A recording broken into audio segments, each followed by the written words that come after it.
Salut à tous, épisode 18 avec l'Auto Soudal. Il y aura pas mal de choses là-dedans.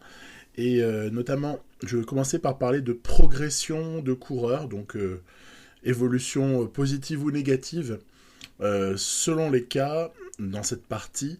Ensuite, on ira disputer le Tour des Flandres et on terminera avec le Tour du Pays Basque. On n'oubliera pas à travers la Flandre et on n'oubliera pas non plus le Grand Prix de l'Escaut pour se dire au revoir. Euh, c'est parti. Donc, on va parler de progression. Alors, cette carrière a démarré il y a environ 1 an et 4 mois. 1 an et 3 mois. Ouais, 4 mois en fait. Donc, quand on va dans Fast Editor, et puis on connaît tous ce petit tableau-là, hein, présenté comme ça ou présenté autrement, c'est en quelque sorte de quelle façon est-ce que les coureurs évoluent en fonction du style d'entraînement. Je vous avoue que j'ai souvent fait des petites simulations pour voir si tout cela était bien conforme ou pas. On regardera ça un peu après sur le cas de Mézec et l'entraînement course par étapes. Toutefois, De Gent a malheureusement régressé. Vous voyez, on est là fin mars hein, sur la prise de screen.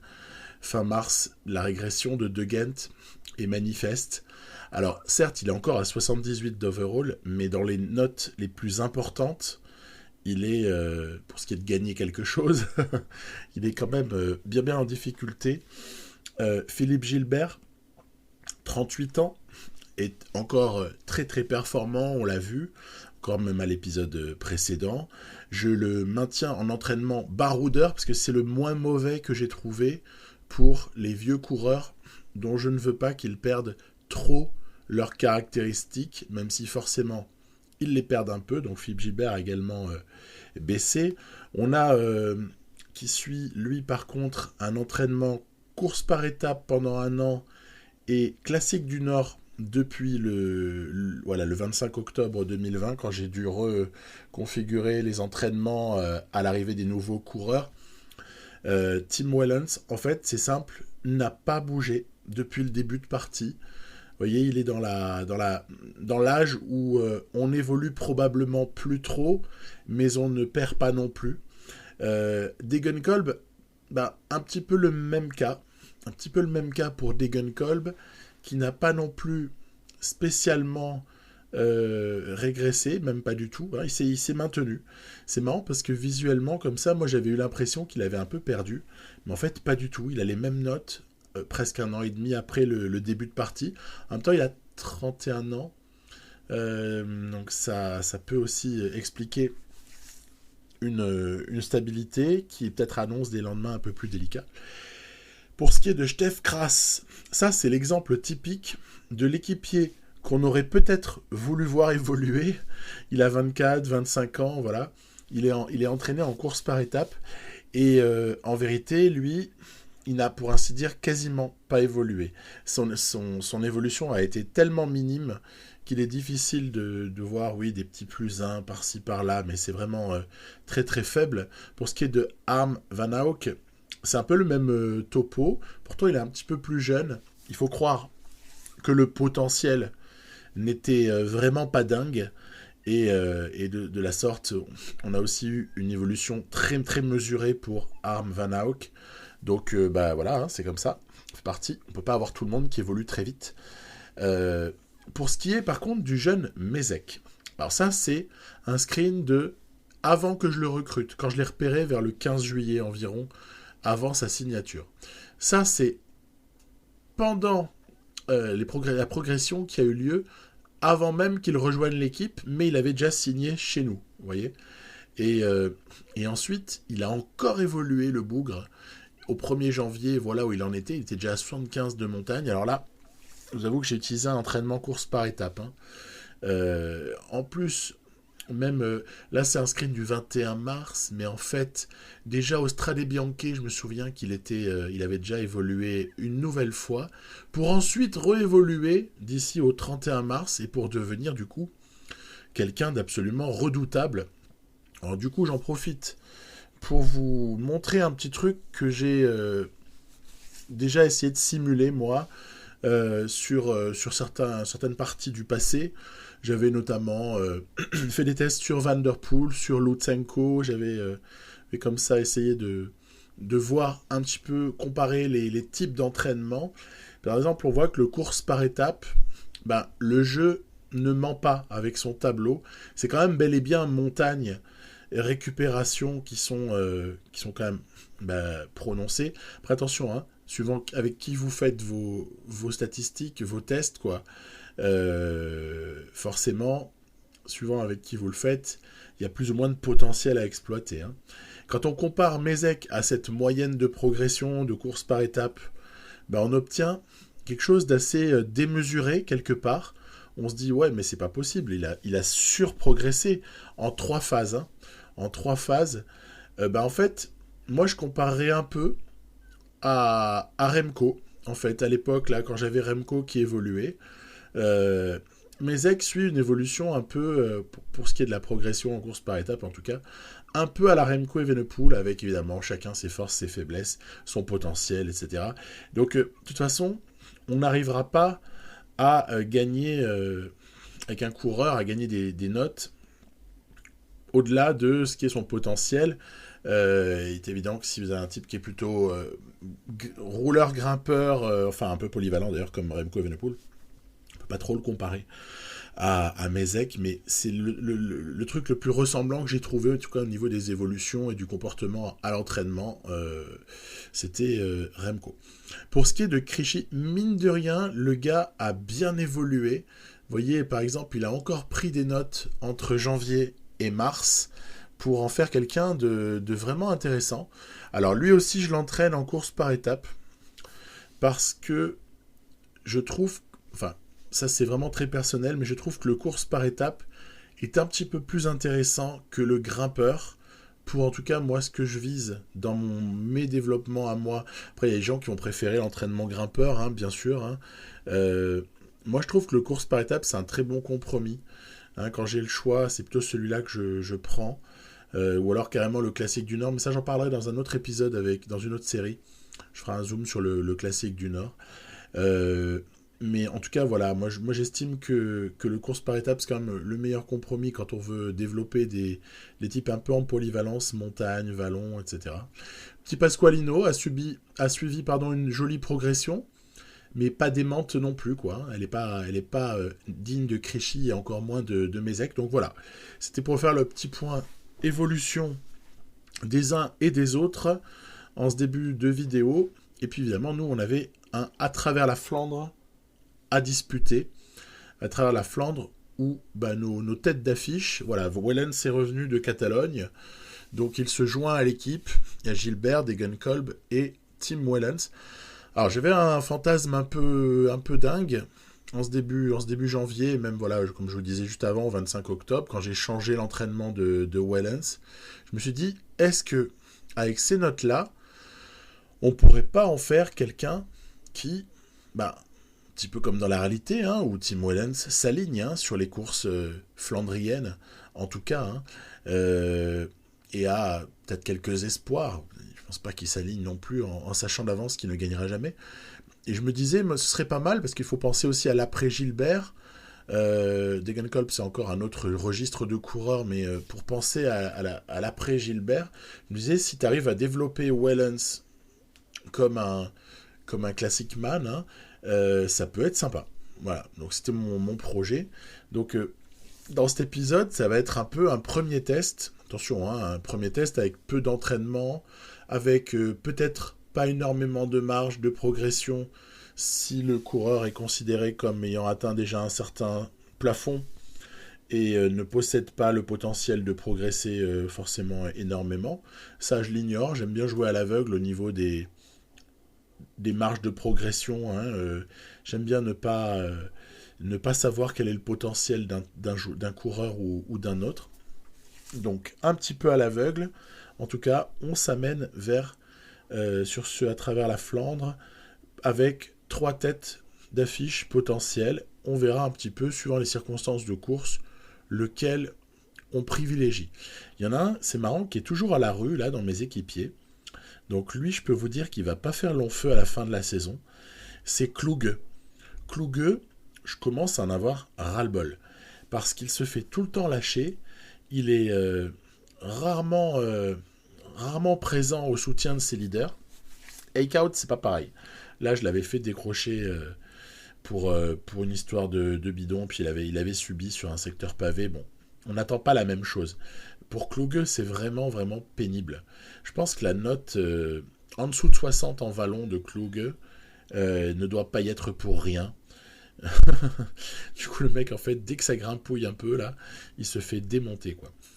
Bon, on arrive dans le final de ce Dwars der Vlaanderen, avec, bon, bah, vous avez vu aussi au moment de la présentation, ou pas, bah, sinon je le dis, pas non plus des têtes d'affiche de l'espace, hein.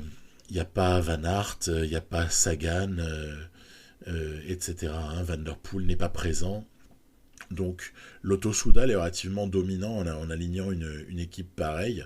Il suffit tout de même d'essayer de mener les choses au bout et de faire le boulot, comme dirait l'autre. Je demande un peu à Degenkolb de bosser. Vous voyez, au final, ma meilleure forme du jour, ce jour-là, c'est Philippe Gilbert.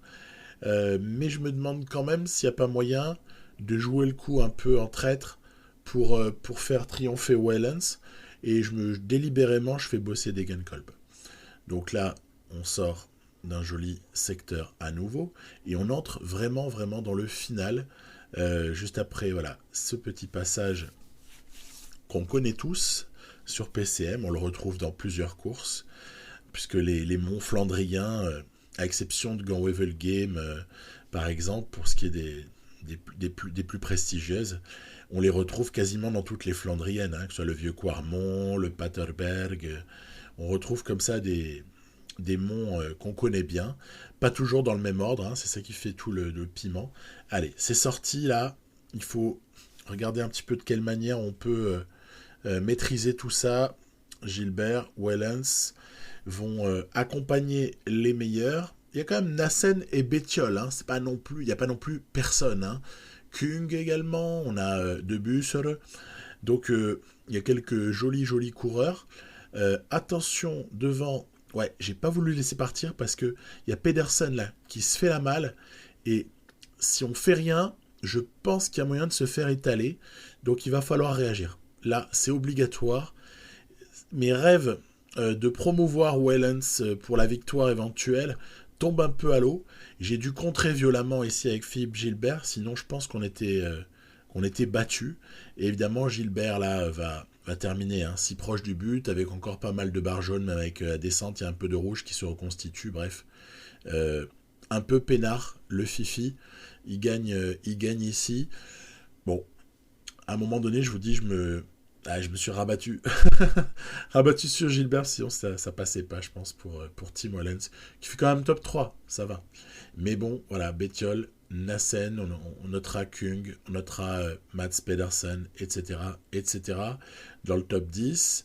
Donc, qu'est-ce qui nous attend maintenant, évidemment, hein? C'était pas un objectif, le Dwars der Vlaanderen. C'était pas un objectif. Par contre, ce qui en est un, c'est le Tour des Flandres. Alors, on y va direct. Voilà, Tour des Flandres. Alors là, si on se remémore l'année précédente, il y avait eu de l'énorme Degenkolb sur le Tour des Flandres. Il s'était imposé un peu au nez à la barbe des tout meilleurs. Et on est dans une config où finalement il venait de gagner sur le GPE 3, il venait de gagner à Gand-Wevelgem. Et j'étais un peu dans la folie Degenkolb quelque part. En même temps, c'était sympa aussi de jouer pour lui. Et là, je pense qu'il faudrait peut-être plus jouer pour Philippe Gilbert, en fonction en tout cas de la forme du jour, hein, c'est pas non plus évident. Regardez, quand vous voyez Degenkolb à plus 4, on se dit, mince alors, il y a quand même un truc à faire. Wellens à moins 1, on a plus ou moins compris. Et Philippe Gilbert est aussi à plus 1, donc quand on a les notes qu'a Philippe Gilbert, à plus 1, on peut s'imposer. Et donc, voilà, après c'est habituel, hein. Début de Tour des Flandres, toujours un peu la même attitude, hein. C'est-à-dire qu'on n'a aucune raison pour le coup de placer un mec dans l'échappée. Il faut juste être vigilant, ravitailler, ne pas subir sur les secteurs pavés, rester donc bien placé à l'avant. Attendre comme ça, voilà, un premier passage, mais celui-là n'est pas significatif au vieux Quarmont là qui se profile à l'horizon là. On est en train d'arriver dans les derniers kilomètres avant ce premier passage au vieux Quarmont, donc on se positionne à l'avant, mais il n'y a pas non plus d'équipe qui roule très très fort. Les leaders sont un petit peu cachés, donc on va sortir de là sans encombre. Tiens, encore Kluge qui traînasse un peu là, et bon, rien à signaler. Rien à signaler pour le moment. Je dirais que les hostilités, elles démarrent vraiment... Allez, on va se faire un petit kiff à un peu moins de 100 km de l'arrivée avec le passage sur le mur de Grammont. Hein, voilà.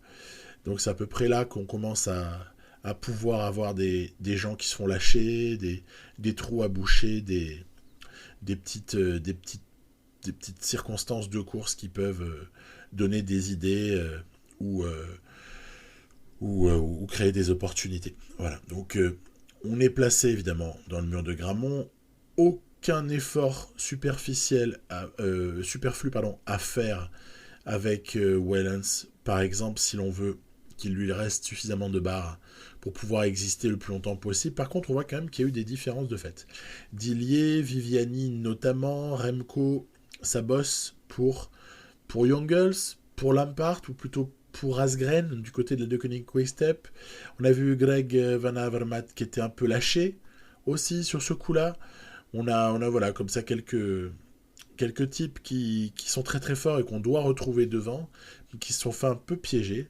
Il y avait aussi à un moment donné, j'ai vu traîner voilà, Stuyven, c'est ça. Zdenek Stibar aussi se retrouvait un peu piégé. Bon, voilà, donc forcément on fait rouler Edward Teuns du côté de Trek Segafredo pour faire rentrer Stuyven. Bon, c'est un peu surprenant, j'avoue, ils vont recoller, hein.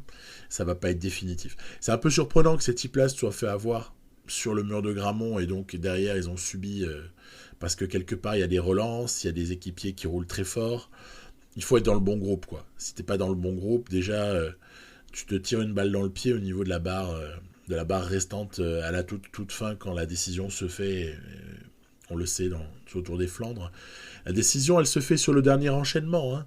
C'est ça, c'est Vieux Quarmont, Paterberg. Et là, dans l'avant-dernier passage au Vieux Quarmont, justement, qui est-ce qui est sorti? Nassen est sorti avec Van Aert. Moi, je vous avoue, j'étais un peu en train de regarder derrière, mais bon, sur un avant-dernier passage, comme ça, sur un avant-dernier enchaînement, pas d'affolement à avoir, parce qu'en fait, on est à peu près certain de recoller sur le Paterberg, justement. Donc, c'est pas un souci. À force de le jouer, j'ai remarqué qu'il y avait des endroits où ça servait à rien de s'exciter et de vouloir réagir tout de suite ou rentrer tout de suite, etc. On sait que les moments pour rentrer, on les a. Par contre, il y en a un, et là, c'est déjà une première réponse par rapport à ce qu'on a vu tout à l'heure et par rapport à ce que je vous annonçais sur ma volonté de faire de Wellens un successeur de Philippe Gilbert.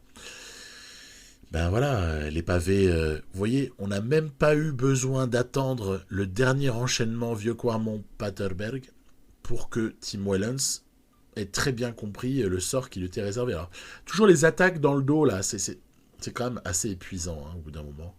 Dès que tu t'intéresses à derrière, là, donc j'étais sur Wellens juste avant, allez, bla, tout de suite, tu te prends des attaques des tout meilleurs. Alors, quand même faire gaffe à ce stade de la course, parce que même s'il y a encore des décisions qui doivent se faire, là, Tyenberg à suivre, on va recoller. Hein. En général, il n'y a pas d'attaque de l'IA dans le Tyenberg. En tout cas, moi, dans mes parties, il n'y a presque jamais d'attaque de l'IA dans le Tyenberg. Par contre, c'est clair que Sagan et Nassen mènent grand rythme.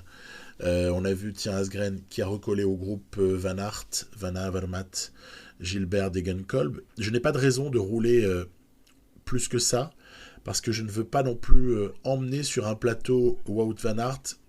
En tout cas, je ne sais pas si ce serait le cas, mais je me méfie beaucoup de lui, parce qu'il est assez parfait dans le niveau du profil pour s'imposer ici. Ok, Sagan a l'air facile, je trouve.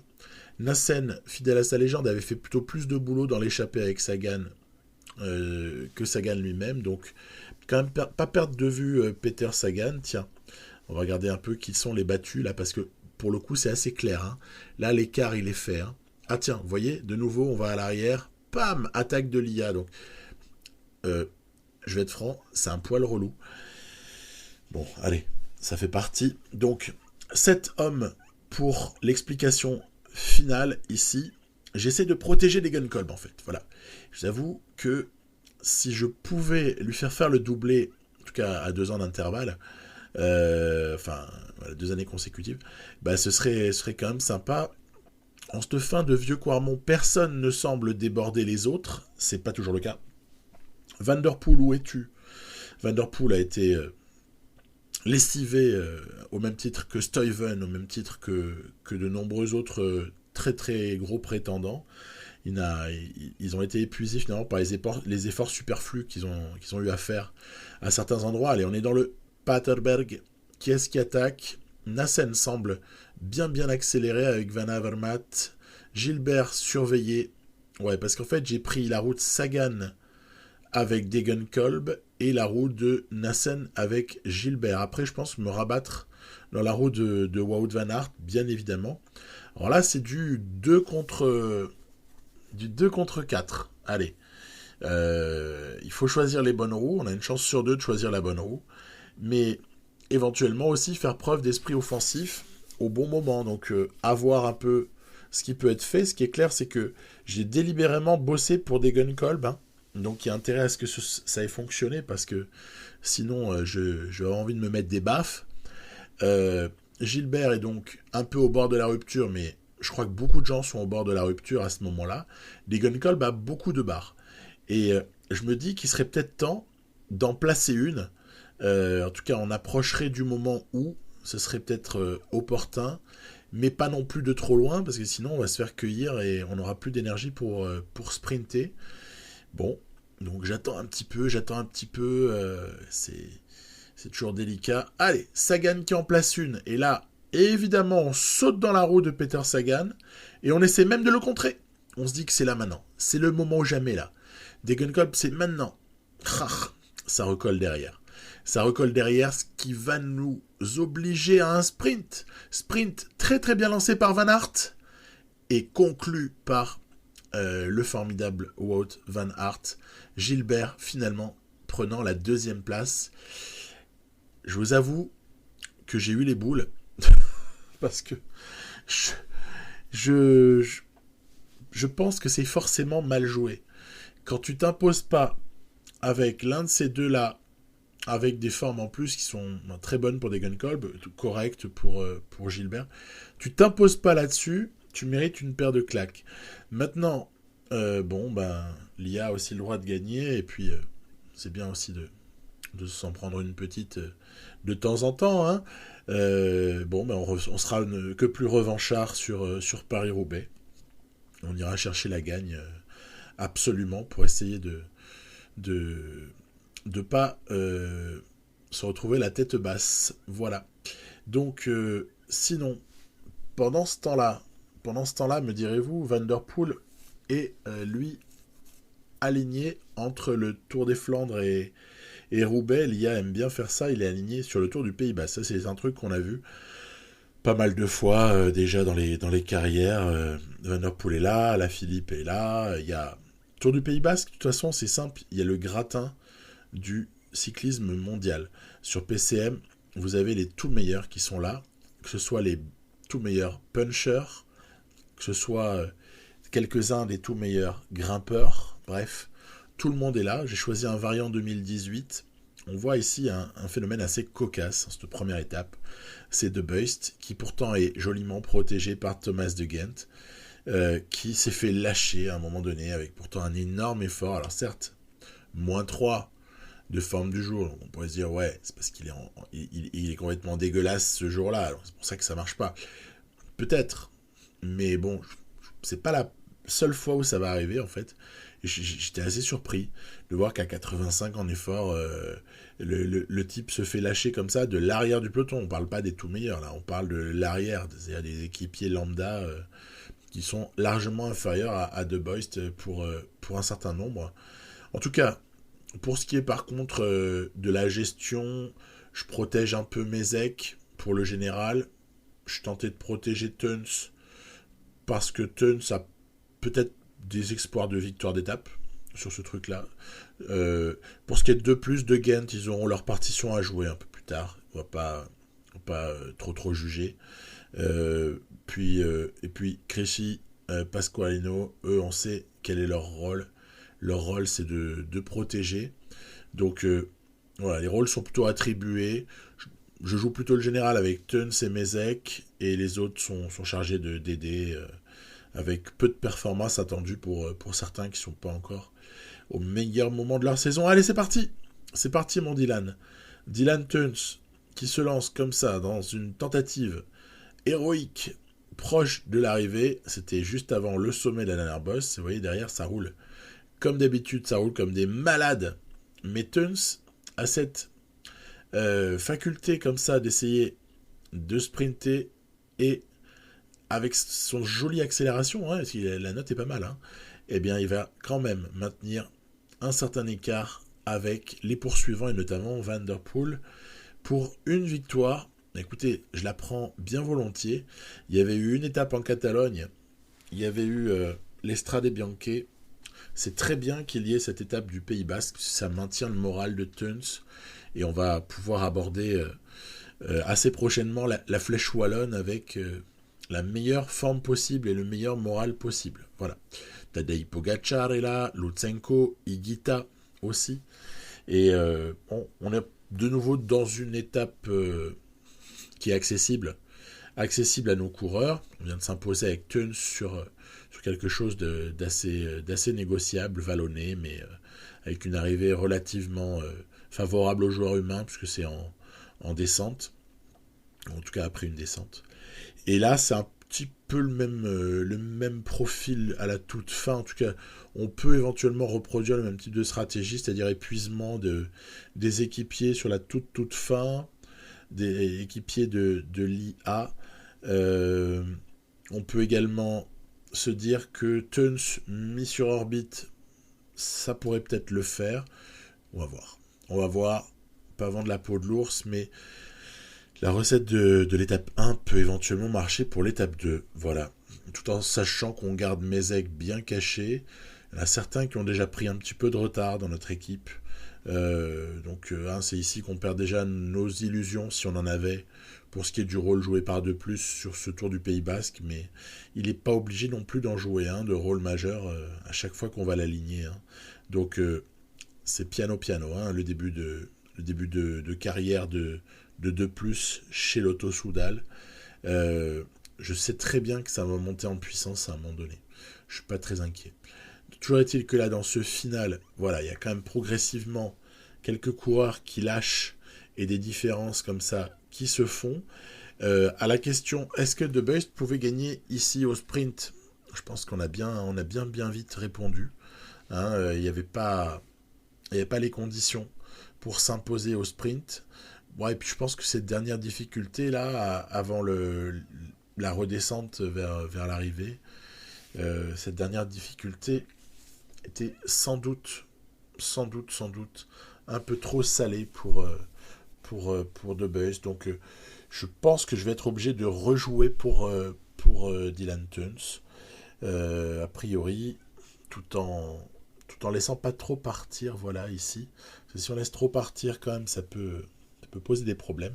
Le groupe maillot leader est très restreint.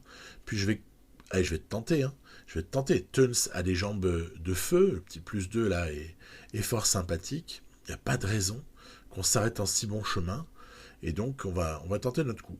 On va tenter notre coup, surtout qu'il y a une descente dans laquelle ici on peut récupérer, tout en attaquant. Donc on va pas se gêner.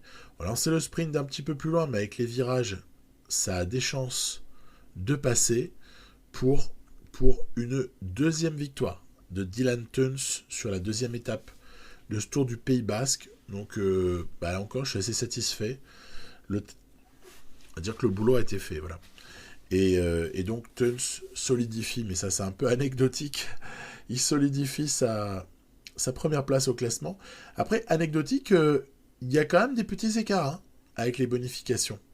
Donc, commence à se dire, attends, mais au final, est-ce que je pourrais peut-être pas gagner avec Tuns le Tour du Pays Basque? Donc voilà un peu ce qui m'anime à ce moment-là. Je me dis, ah ben ouais, mais en fait, il y a peut-être moyen, non? Il y aura un contre-la-montre intéressant à l'étape 4, et ensuite ce seront des étapes 5 et 6, respectivement vallonnées et quasi montagneuses. Bon, on est au Pays Basque, il n'y a pas non plus de... Il n'y a pas le Galibier, hein.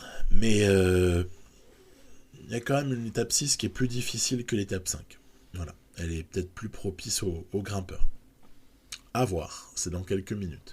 Donc, on passe sans encombre notre début d'étape. Toujours pareil, stratégie pyramidale au niveau de la progression de la protection, pardon, des coureurs importants. Hein. C'est-à-dire que on protège les leaders.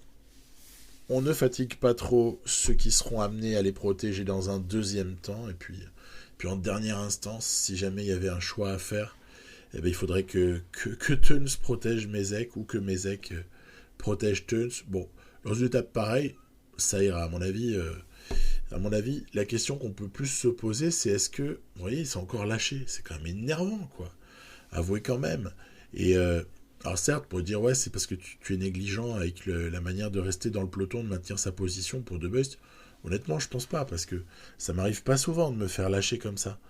Et bon, toujours est-il que De Beust a fini par raccrocher. Après, je me suis dit, si ça se trouve, tu devrais plutôt le faire suivre quelqu'un, parce qu'au moins, si on lui donne l'instruction de rester dans la roue de X ou Y, bah, t'es certain que au moins il va pas traînailler. Ouais, mais à ce moment-là, tu peux pas vraiment le protéger. À part si tu le mets un statut de leader et que tu laisses tes équipiers en automatique, ce que j'aime pas trop faire. Donc, à l'arrivée, ben, c'est dommage parce que c'était peut-être l'étape la plus accessible, celle-là, pour Tuns. Mais rien que quand on voit l'état de ses barres, enfin surtout la jaune d'ailleurs, et même la verte, on a bien compris que Tuns, ça va être délicat, en fait. Pardon. De Beust, ça va lâcher. Et c'est le cas encore assez loin, à 20 bornes de l'arrivée, déjà il est plus là, quoi. Il est plus là. Donc l'étape était difficile. On va demander ici à Pasqualino de muscler les débats pour essayer d'en retirer les fruits avec Diane Tuns, à mon avis, hein, puisque c'est encore celui qui a la meilleure accélération des types qui nous restent dans ce groupe maillot leader. Alors, Pasqualino est assez solide, hein, honnêtement, j'en suis assez content, il est assez polyvalent, il est plutôt sympa. C'est 2+, qui va lancer Pogacar, qui va contester, et ça va être une 3e étape d'affilée pour Dylan Tuns. Alors là, honnêtement, les mots me manquent pour décrire cette perf de Tuns. 3 étapes d'affilée sur le Tour du Pays Basque. C'était quand même une bonne chose. Donc là, il a vraiment le moral, mais à fond le moral. Hein. Est-ce qu'il va le rester? Est-ce qu'on va rester déjà leader, hein, parce que maintenant, il y a une jolie avance. Hein, 50 secondes au moins sur pas mal de rivaux. De Beust reconnaît le parcours pour notre compte. C'est un contre-la-montre qui est quand même relativement plat. C'est un truc qui est plutôt réservé aux spécialistes de la discipline. Pour une fois sur PCM, qui ne sont pas supplantés par les grimpeurs et autres punchers. Donc, ce chrono, je le fais avec certains, je le fais pas avec d'autres. Vous voyez, par exemple, quand Krichy, j'ai bien vu qu'il avait rien à gagner en fait à le faire vraiment. Du coup, je le fais pas. Je mets un effort à 70, 72 dans ces cas-là et on laisse un petit peu faire les choses pour que le type s'épuise pas. En fait, on pioche pas dans la zone de fatigue. Mézec, en revanche, doit faire ce contre-la-montre à fond. C'est ce qu'il fait avec un intermédiaire qui n'est pas honteux, sachant qu'en plus on en a, hop là, gardé sous la semelle, ce qui fait qu'à ce stade-là, Mézec n'est pas mal. Il n'est pas mal. Maintenant, ce qui reste, c'est de voir comment est-ce que Dylan Tuns peut se comporter. Les notes de Tuns permettent vraiment de limiter les dégâts, en tout cas d'espérer limiter les dégâts dans un certain nombre de courses par étape, en fait. C'est ça qui est génial. Donc, Quand je l'ai recruté, je vous avoue que j'avais ça en tête. Parce que sous pic de forme, ça peut vraiment faire des dégâts assez monstrueux. Alors là, par contre, on est sur un CLM que j'ai, regardé, plutôt mal géré. Il aurait fallu rester à 76 un petit peu plus longtemps avant de, avant de passer ensuite sur la fin à 77, 78, 79, 80 sur le dernier ou les 2 derniers kilomètres. Et en fait, j'ai été un peu présomptueux des forces de Teuns, ce qui fait qu'en fait, je vais devoir baisser un petit peu sur la toute fin et terminer même 500 mètres là, sans barre jaune. Et je pense que ça va coûter un petit peu. Ça va coûter cher au général, vous voyez, parce que Mézec a pas trop mal performé face aux spécialistes du truc. Et Teuns, pour 3 secondes, perd le maillot avec d'autres coureurs en embuscade derrière. Donc, au moment d'aborder l'étape 5, c'est Primoz Roglic qui est nouveau leader de ce Tour du Pays Basque. Donc, c'est un petit peu dommage. On a un peu bousillé les bonifications sur ce contre-la-montre-là.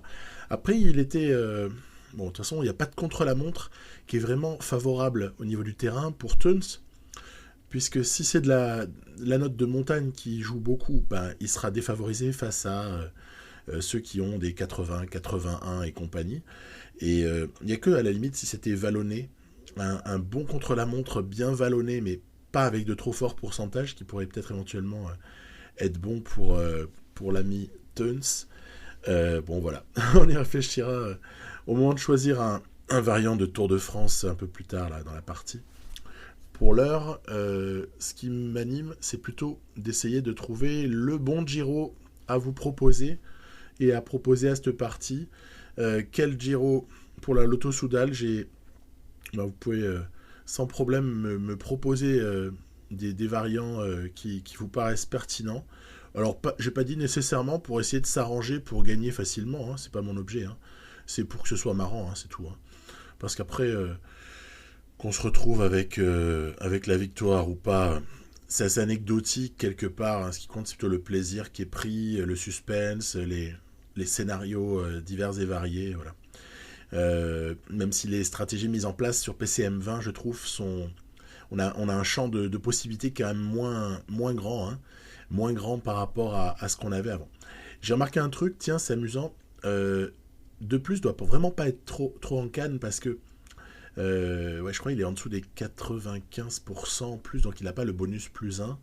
Mais il doit pas être en très grande canne parce qu'il n'avait pas été capable d'emmener à des moments. J'aurais bien aimé m'en servir comme mec qui fait le bon train au moment où il faut éliminer comme ça.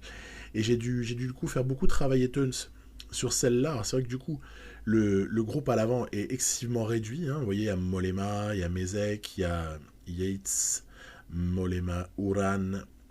Tish Benoît est présent. Tish Benoît est là. Et Yates, c'est Simon. Julien Alaphilippe également. Qu'on sent pas mal sur une étape comme celle-là. On se dit Alaphilippe, Pogacar, pour être pas mal. Simon Yates, peut être les candidats à la victoire. Ou alors Teuns, il faudrait avoir plus de barres pour gagner avec Teuns là-dessus. Donc c'est comme ça que Julien Alaphilippe va à toute fin déclencher. Alors c'est amusant, cocasserie, il n'y a pas de ligne blanche matérialisée, mais bon, on a bien compris où était l'arrivée. Elle était à peu près au niveau de l'ombre. Et donc une victoire pour Julien Alaphilippe qui prend un bonif. Après, ça risque pas de changer grand-chose. Hormis ceux qui perdent complètement général, parce qu'il y a Geraint Thomas là, qui a complètement sombré sur cette étape-là. Mais oui, ça modifie un peu le général, mais pour ce qui est de l'écart Roglic-Teuns, par exemple, ça ne le modifie pas. On voit Uran à 26 secondes, Mollema à 33 secondes et Mézec à 45 secondes au moment d'aborder justement l'étape 6. Dans l'étape 6, le sommet là a raté. Il est intéressant, parce qu'il y a du vrai pourcentage sur l'ascension finale.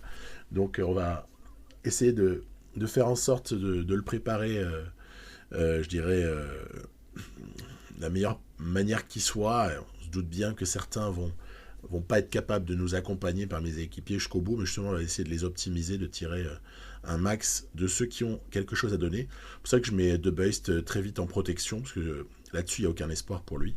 Pasqualino également va jouer l'équipier, et puis après on compte sur les De Gen, sur Krejci, sur 2+, pour essayer d'entourer au mieux Mézec et Teuns, sachant que Mézec a hérité d'une forme du jour très très heureuse.